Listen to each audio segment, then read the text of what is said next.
Well, I was raised in Alamo, Tennessee. Grandma June was brought up picking cotton for her dad. You got paid when you picked the cotton, and then you had to live on that amount until the next year. Well, we didn't know any different, That's just what to make a living. This is your mom and dad, Mama Reason and Papa Reason, holding Stacy when she was a baby. Yeah, Stacy. And that's Mike and Janet. My mom is a wonderful, loving, caring, giving person. Has been all my life. Never heard a negative word out of her mouth, never. But I think it's amazing how she's just pretty basic and just the simple things she gets out of life. It doesn't take much to make her happy.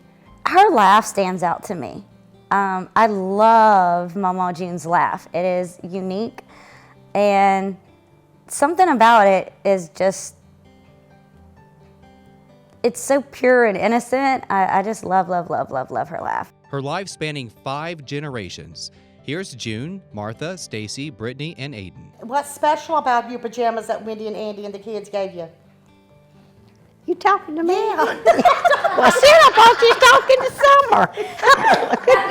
I'm looking at you, but you can't see me. I was looking at Summer.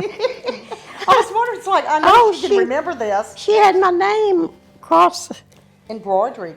embroidered. Fancy. June. And what does the name say? June. That's right.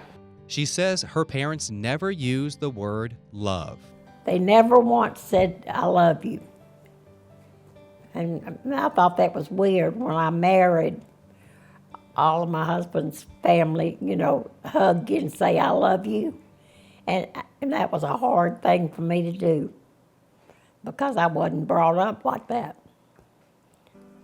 Her parents didn't really speak to her about verbalizing their love. It was just something that was understood but never really spoke. She never got much, but appreciated everything she was given. We didn't have no electricity. Mama would call me to get up to go to the field, and seemed like I just went to sleep because it was hot. We'd just have the windows open. She worked hard, but found time to have a little fun. We'd sit out and play jack rocks or... What is that? It's I don't know, it's a little, I don't know how to explain to you, but you throw them in the floor and you have a ball, and we didn't have any toys to play with. I know one Christmas I got a little table and 2 chairs, and I think it was a stove. And I was so happy, so proud of that. And Mama had it, she had it setting out for me when I come home from school. And I had to walk about 3 miles to school. 3 miles there and 3 miles back. She's never drank alcohol or been drunk. That is mind-blowing because that's very rare these days, and even in her day, that was pretty rare. Well, heck, I done forgot now what I was talking about. No, I had an uncle that bought me a little gift one Christmas, and it was just a little box, just about this long, and it had little China dolls in it. And I can still see them today, them little dolls, and I was so happy to get that. Oh, I got a piano one time. My mom and them did it because I was gonna learn to play a piano. Of course, I didn't. She went to a small school and was a model student. I mean, I never did do anything. My sister got in trouble all the time, but not me. I was so scared I wouldn't do anything. But she didn't care. They had a paddle. And that paddle was out where you could see it, too. After school, she stayed at home until she met her husband and got married. I had an aunt that lived by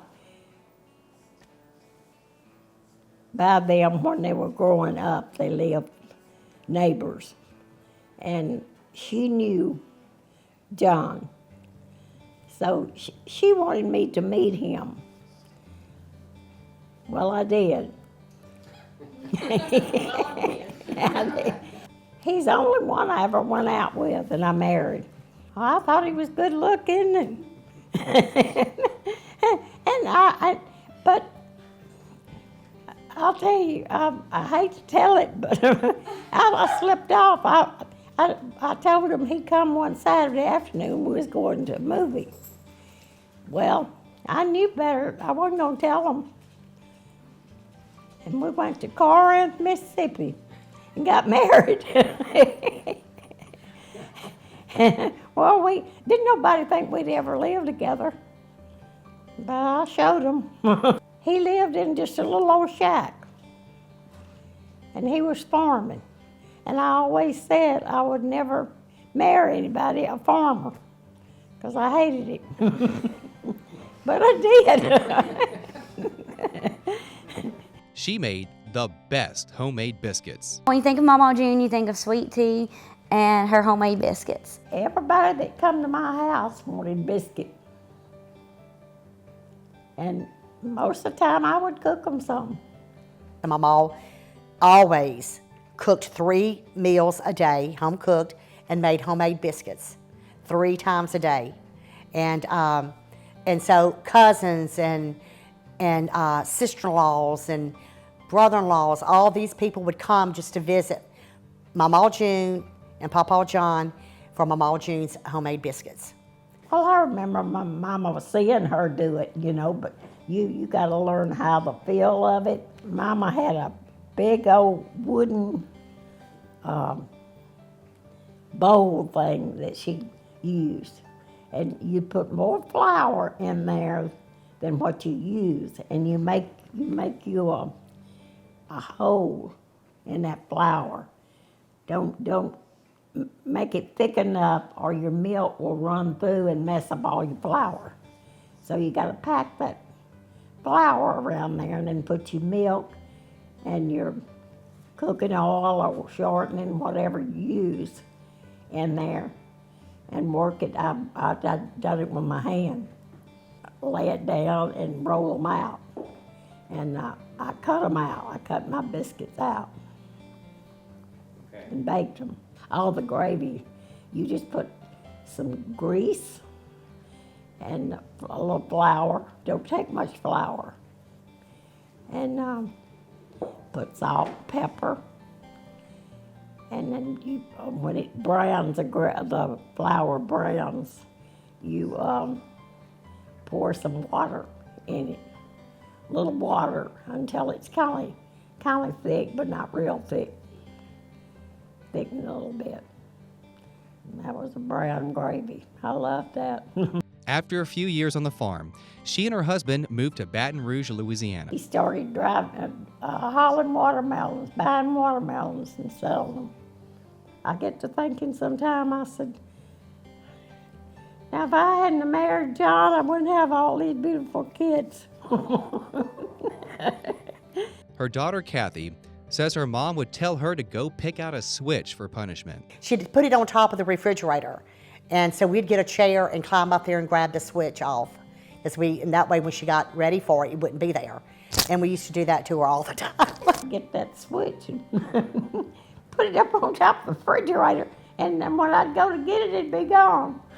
So by that time, I just give them a talking to. And She had 3 boys and 3 girls and did her best to raise her children right. Being honest, always being honest, and treat others as you want to be treated.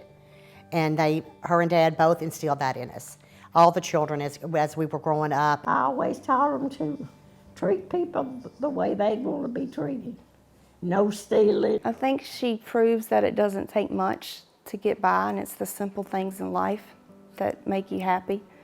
It's not materialistic things.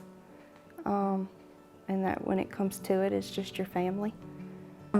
I think she's definitely left a huge impact on her family, and her family is going to portray those traits and morals and values upon their children and their children.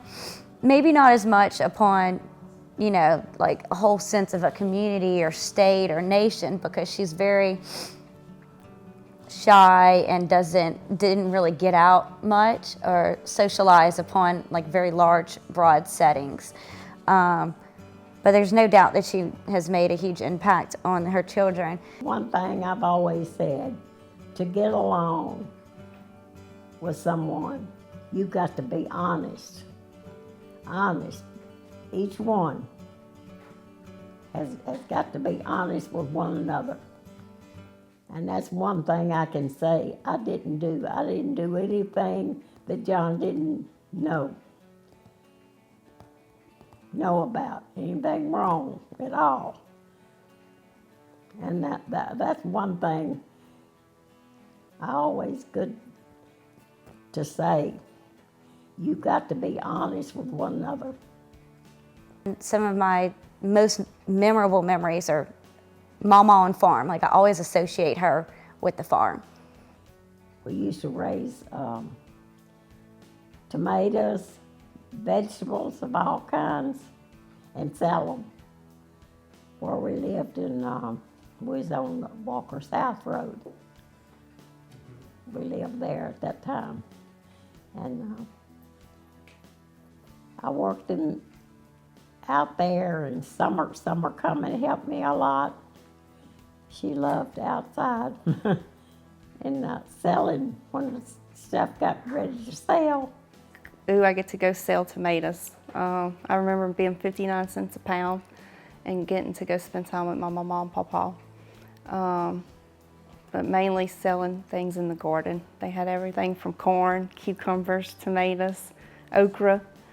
And I remember I would fuss at my mama or papa if they didn't wake me up in the morning. She had some fond and funny married couple memories. I had been to the doctor, me and my husband, and we come back by Walmart, and I was going to go in and get my medicine.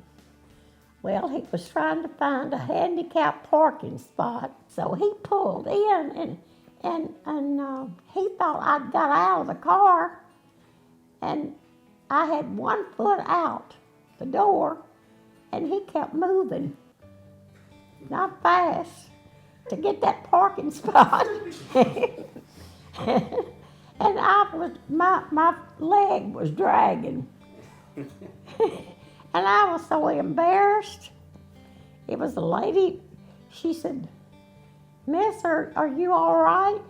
I said, "Yes." I said, "Just let me get in here and get my medicine, get the heck out of here." Oh yeah, he went to the bank, and of course I was with him. And he come out the bank, and he went to another car, and I heard him say, "June, we've got more money than I thought." So he wasn't paying attention. He just opened the door and was getting in, and he put the key in there where it would go in the car, and that's when he looked and seen that woman. He got out of that car so quick, and I was dying laughing. I couldn't help it to save my life. Moved to Tennessee. Of course, he had 2 horses in the front of the trailer, long trailer onto the truck. And he had the horses up front. And he had a chicken coop with chickens in it on the cab of the truck. We looked like the Beverly Hillbillies. and them hens were laying eggs. And they were falling on the windshield, running down the windshield of the truck. She never got a driver's license, I was too scared to drive. I never did drive. but she did try driving once. My son, Mike, we had been to New Orleans to VA, and coming back, he wanted me to drive. And I said, "Mike, I don't want to drive. I can't." "Yes, you can. You here on the interstate. Drive some." And I had to go to the emergency room. Gosh, I don't know. I just got shaky and everything. I'm just scared of killing somebody. Her life had many blessings and many heartaches and loss. When my children passed away, that was, I think, roughest. Just knowing they was gone. Well, Troy was electrocuted. He was working for a tree company. And in Baton Rouge, it happened in Baton Rouge. He would have been the oldest living. And then Jerry, he was 38. He had a massive heart attack. And then Mike committed suicide. And that was rough.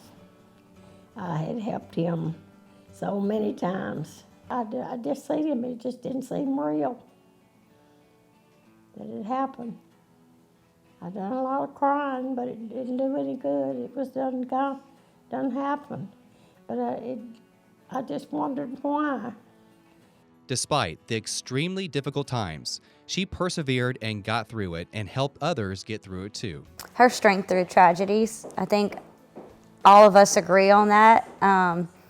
And I think when it inspired me the most was when she was baptized. And that inspired me because it helped me remember that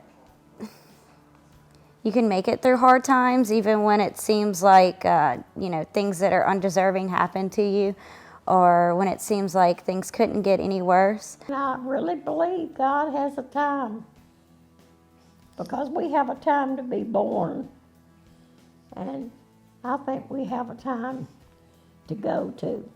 I really done some praying to just give me the strength to get through it.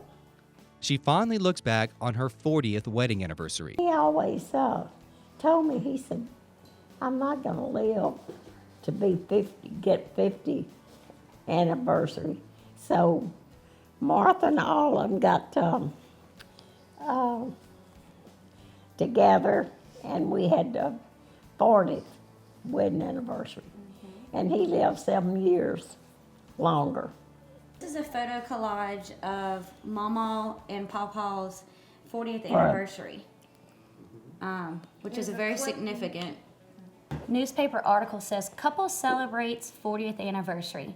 John and June Williams celebrated their 40th anniversary on May 17th with a party at the home of Mr. and Mrs. Dude May in Denham Springs. About 65 guests attended. Hostesses for the party were Mrs. Dude May, Mrs. Louie Veely, and Mrs. David Allgood. The party featured an afternoon barbecue and crawfish boil, and the couple's 5 children. So you had 5 of the kids still then, with the exception, you're missing Trey, but you had Jerry, Mike, Martha, Kathy, and Sandra. 5 of the kids were able to attend. She loved singing to her grandchildren. Bow, baby bunting, daddy's gone hunting, kill a rabbit to get the skin to wrap little Ray Ray up in. Lord, I'll have to do all of them. Yeah, we had to do Katie and John. Yeah, all them. I would say, well, why you didn't do me, Mama? Family is very important to her. Whenever she gets bored or she gets nervous, she does this with her hands. Those fingers are continuously going up and down, or she'll do her thumbs back and forth like this. And I catch myself to this day sometime doing that. It's like, I remember when Mama June would be cooking, and Papa June would watch Zorro on TV, and he would fall asleep with the remote in his hand. He did not want us to watch cartoons. I don't know, he was real possessive of the TV, but I loved messing with him when he'd fall asleep and trying to sneak the remote out of his hand, and he'd wake up. I don't know how, he would always figure it out and wake up and put it back on Zorro. as kids, Mom would always pop a big thing of popcorn, and we'd sit in front of the TV and watch TV, and we'd wait for someone to get up if they had a good seat.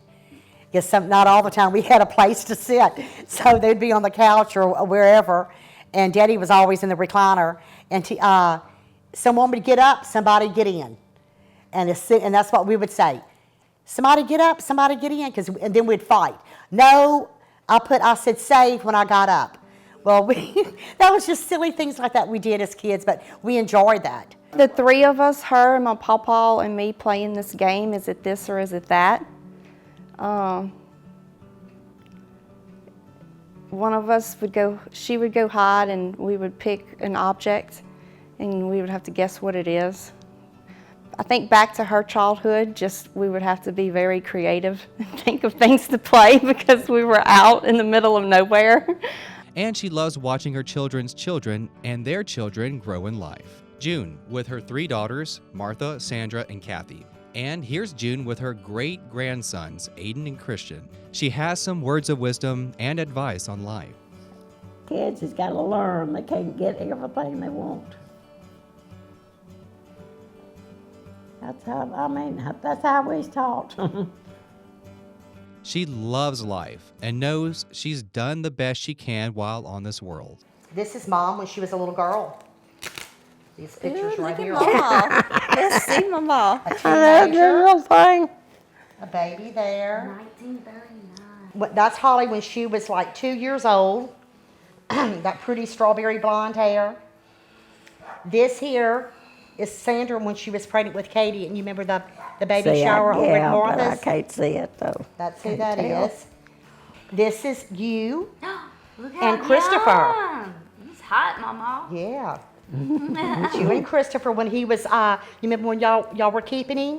And he was like 8 months old right there. Oh, yeah. And he was a big, well, no, he might have been 4 months.